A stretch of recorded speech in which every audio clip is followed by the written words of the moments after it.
ನಿಮ್ಮ CN23 news ಚಾನಲ್ಗೆ ಸುಸ್ವಾಗತ. ನಾನು ನಿಮ್ಮ ನಗರ ನಾಗೇಶ್. ಇಲ್ಲಿ ಅನಕ್ಷರತೆ ಎಷ್ಟೊಂದು ಗಾಢವಾಗಿಸಿದೆ ನೋಡ್ರಿ, ಮೈ ಜಲ್ಲೆನಿಸುವಂಥ ಸ್ಟೋರಿ ಕಣ್ರಿ.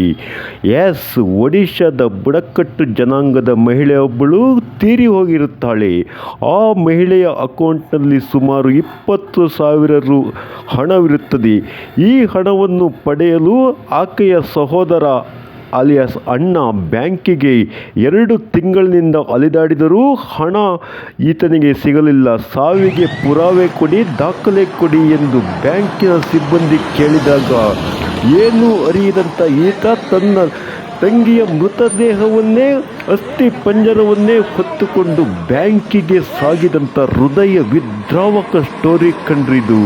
ಹೌದು, ಈತನಿಗೆ ಏನು ಮಾಡಬೇಕು ಎಂದು ಅರಿಯದಂಥ ಈತ ತನ್ನ ತಂಗಿಯ ಅಸ್ಥಿ ಪಂಜರವನ್ನೇ ಬ್ಯಾಂಕಿಗೆ ಹೊತ್ತು ಸಾಗಿದಂಥ ಹೃದಯ ವಿಲವಿಲ ಎಂದುವಂಥ ಹೃದಯ ಕಲಕುವ ಸ್ಟೋರಿ ಕಂಡ್ರಿದು. ಆ ಭಾಗದ ಅನಕ್ಷರಸ್ಥರ ಇಲ್ಲಿನ ಈ ಭಾವನೆ ಯಾರು ಕೇಳುತ್ತಾರೆ ಕಣ್ರಿ. ಬ್ಯಾಂಕಿನ ಸಿಬ್ಬಂದಿ ಸರ್ಕಮ್ಟೇಷನ್ ಎವಿಡೆನ್ಸ್ ಕೇಳಿದರೆ ಇವನು ತಂಗಿಯನ್ನೇ